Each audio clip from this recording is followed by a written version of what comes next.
음성 대형 공장에서 난 화재로 한 명이 사망하고 한 명이 실종됐습니다. 실종자 수색은 건물 붕괴와 궂은 날씨로 난항을 겪고 있습니다. 전교생이 14명에 불과한 시골 오지중학교가 최근 입시에서 좋은 성적을 거두며 1년 만에 신입생이 10배 넘게 급증했습니다. 비결을 취재했습니다. 물가 상승과 재정 악화를 이유로 충북 지역 주요 사립대와 교육대학들이 지난해에 이어 올해도 잇따라 등록금 인상에 나섰습니다. 여러분 안녕하십니까? 계속해서 뉴스투데이 충북입니다. 밤사이 많은 눈이 예보됐던 충북에는 오전 6시를 기해 보은, 옥천, 영동에 대설주의보가 발효된 가운데 현재까지 1cm 내외의 눈이 관측됐습니다. 하지만 점점 눈발이 강해져 오늘 아침까지 3에서 8cm, 많은 곳은 10cm 이상의 눈이 더 쌓일 것으로 예보됐습니다. 이번 눈은 오전부터 차차 그칠 것으로 전망됩니다. 낮 기온이 영하권에 머물러 내린 눈이 도로에 얼어붙을 가능성이 크므로 출근길 감속운행과 미끄럼 사고에 각별히 유의하시기 바랍니다. 음성의 한 생활용품 제조 공장에서 발생한 화재 실종자 수색 작업이 나흘째 이어지고 있습니다. 지난달 30일 발생한 대형 화재로 외국인 근로자 2명이 실종된 가운데 소방당국은 아직 발견되지 않은 실종자 1명의 수색에 집중하고 있습니다. 전유정 기자의 보도입니다. 건물 사이로 여전히 희뿌연 연기가 새어나오고 굴착기는 무너진 잔해물을 파내고 있습니다. 물티슈와 기저귀를 생산하는 공장 3동을 모두 태우고 21시간 만에 가까스로 꺼진 대형 화재. 실종자 수색 작업이 이어지고 있지만 현장은 그야말로 아수라장입니다. 앞서 수색 과정에서 실종자로 추정되는 시신 한 구가 발견됐지만 훼손이 심해 아직 신원은 확인되지 않았고 나머지 1명은 여전히 실종 상태입니다. 소방당국은 2사람의 휴대전화 신호가 마지막으로 잡힌 지점을 중심으로 인력과 장비를 집중하고 있지만 수색은 더디기만 합니다.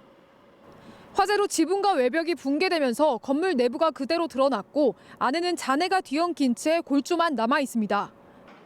곳곳에 붕괴 위험이 도사리고 있어 구조대원들의 진입조차 쉽지 않은 상황입니다.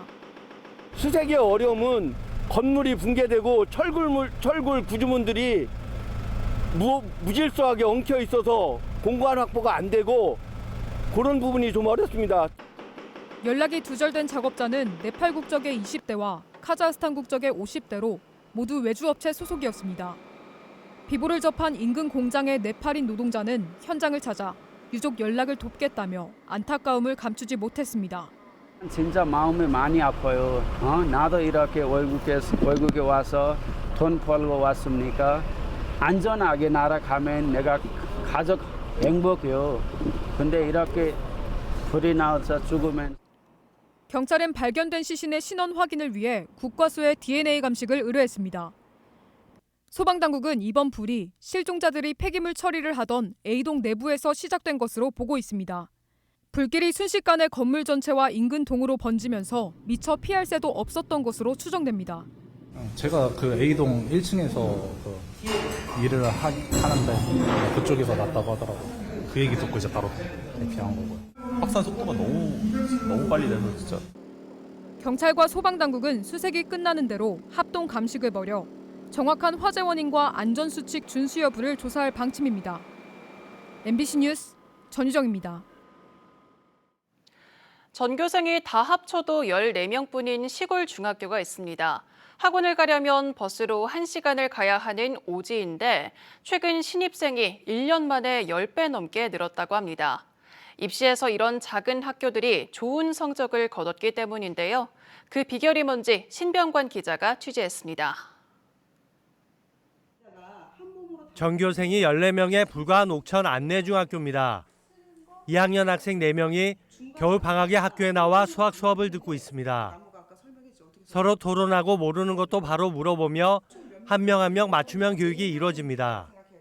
고등학교 같은 것도 대비를 하고 그래서 그 옥천에서 다니는 애들이랑 약간 밸런스를 맞춘다? 그런 부분이 좋은 것 같아요. 겨울 방학 수업은 국영수의 과학과 사회까지 교과별로 기간을 정해 진행됩니다. 학원은 버스를 타고 1시간은 가야 하다 보니 학생들에게 방학 중에 이뤄지는 수업은 더욱 소중할 수밖에 없습니다. 학기 중에도 방과 후 학교가 학원을 대신합니다. 학생들이 교과목 개설을 요구할 정도로 적극적이어서 교사들도 힘든 걸 잊었습니다.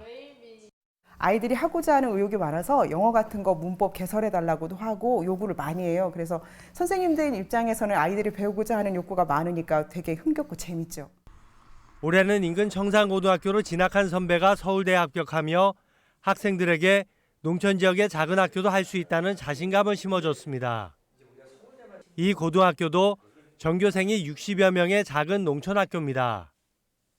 인근 초등학교들과 연계한 공동교육과정도 운영되며 어릴 때부터 지역에서 실력을 쌓아갈 수 있는 기반이 갖춰지고 있습니다. 후디처럼 선생님들이 다 챙겨주시기 때문에 뭐 학업이든 또 학업 이외의 부분이든 그런 기반이 되기 때문에 아이들이 맘 놓고 편안하게 좀 공부할 수 있는. 올해 입시에서 충북에서 군단위 작은 학교들의 선전이 눈에 띄고 있습니다. 이에 따른 인식 변화도 감지됩니다. 지난해 1명에 불과했던 안내중학교 진입생은 올해 11명으로 늘었습니다. 지역 초등학교에도 외지에서 학생들이 입학하고 있습니다. 지역의 한계를 넘어 학생들의 실력과 가능성을 키워주는 노력이 서서히 빛을 발하고 있습니다. MBC 뉴스 신병관입니다. 복잡한 도심 속 도로를 달리다 보면 끼어들기나 급제동 등 예기치 못한 상황이 종종 발생하는데요. 전용 도로가 아닌 혼잡한 도로 환경에서도 최대 시속 80km로 자율주행이 가능한 버스가 승객을 태우고 대전과 세종으로 가며 시범 운행에 들어갔습니다. 박선진 기자가 보도합니다. 정류장을 향해 도로를 달려오는 15인승 시내버스. 그런데 운전석에 앉은 운전자가 두 손을 번쩍 들고 흔들어 보입니다. 대전시와 한국전자통신연구원이 시범 운행에 들어간 자율주행 버스입니다.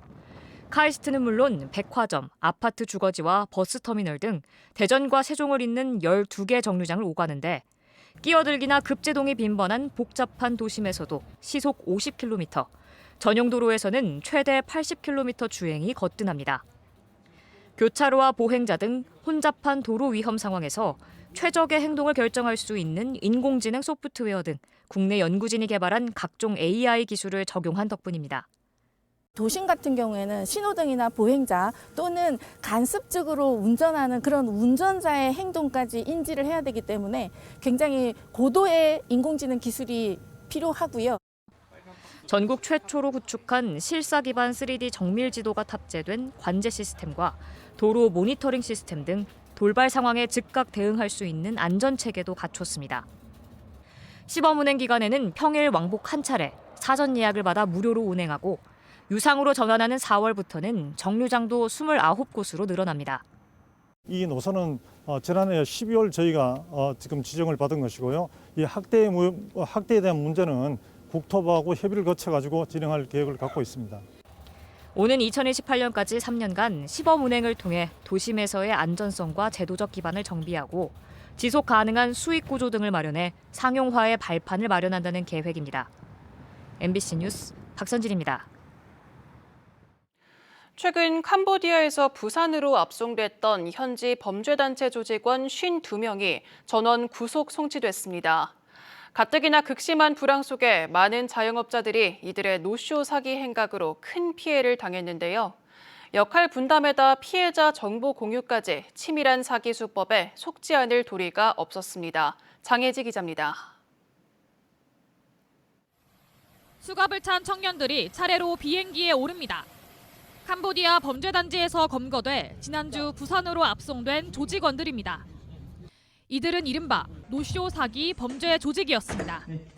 자신을 관공서 직원이라고 속여 물품을 대신 구매해달라고 유도해 돈만 받아 가로채는 수법입니다. 네네. 흡연 측정기라고 이야기하시면 될 거예요. 알았어. 가격 얼마나 알아보면 되네. 위조 명함과 공문서로 피해자들을 속였고 공공기관 정보 사이트를 뒤져 과거 관공서와 거래 이력이 있는 업체들을 범행 대상으로 골랐습니다. 주무관 이름 들으니까 또 너무 믿었던 거지. 의심스러워도 맞겠다 싶어서. 지난해 8월부터 넉 달 동안 이들이 사칭한 관공서는 무려 144곳. 피해자는 210명, 피해 금액은 71억 원에 달했습니다. 중국인 총책을 중심으로 총 5개 팀이 운영됐고 관공서 사칭, 대금, 수금 등의 역할을 분담했습니다. 시청 공기업 직원은 갑이다. 절대 매달리거나 비굴한 말투를 하지 마라는 심리적인 방법을 이용했습니다. 범행 과정과 업체 정보, 성공 여부 등은 텔레그램 방에 모두 공유됐고 범행에 성공하면 사기친 금액의 최대 13%를 인센티브로 받았습니다. 경찰은 조직원들이 돈을 노리고 자발적으로 범행에 가담한 것으로 보고 52명 전원을 구속 송치했습니다. MBC 뉴스 장예지입니다.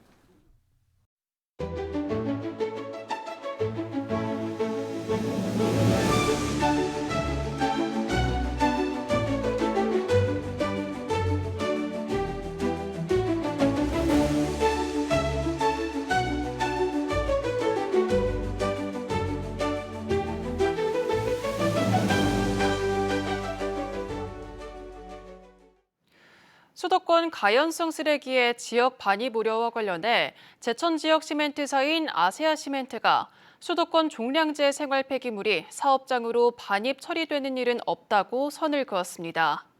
회사 측은 폐기물 반입 과정에서 발생지와 성상, 처리 경로 등을 철저히 확인하고 있으며 투명한 관리 체계를 구축하고 있다고 강조했습니다. 이어 주민 불안 해소를 위해 필요하다면 수도권 생활 폐기물 반입 차단을 명문화한 관리 협약을 체결하고 지자체와 적극 협력하겠다고 약속했습니다. 물가 상승과 재정 악화를 이유로 충북 지역 주로 사립대와 교육대학들이 지난해에 이어 올해도 잇따라 등록금 인상에 나섰습니다. 청주대가 학부 등록금을 2.8% 올리기로 확정한 가운데 한국교원대와 청주교대, 건국대 글로컬 캠퍼스 등도 3% 안팎의 인상을 결정했습니다. 반면 국립대인 충북대와 한국교통대는 학부 등록금은 동결화돼 대학원이나 외국인 유학생 등록금만 소폭 인상하기로 했습니다. 청주시가 가로수 생육 환경 개선과 교통안전 확보를 위해 시내 전역에서 대대적인 가로수 가지치기 작업에 나섭니다. 사업비 16억 8천만 원을 투입해 한전선로 주변과 일반 구간의 가로수 9만여 그루를 정비해 강풍이나 폭설로 인한 안전사고를 예방할 방침입니다. 청주시는 작업 여건에 따라 일부 도로에서 교통 통제가 이루어질 수 있다며 시민들의 이해와 협조를 당부했습니다. 청주시가 오송역 일대 오송 궁평지구에 대한 도시개발구역 지정 및 개발 계획을 고시하며 사업에 첫 발을 뗐습니다. 이번 사업은 2031년까지 환지 방식으로 진행되며 공동주택을 포함해 2,052가구 규모의 주거단지가 조성될 예정입니다. 한편 공동과 단독주택 3천여 가구가 들어서는 인근 오송 역세권지구 사업 또한 지난해 11월 공사를 재개했습니다. 지금까지 뉴스투데이 충북이었습니다. 고맙습니다.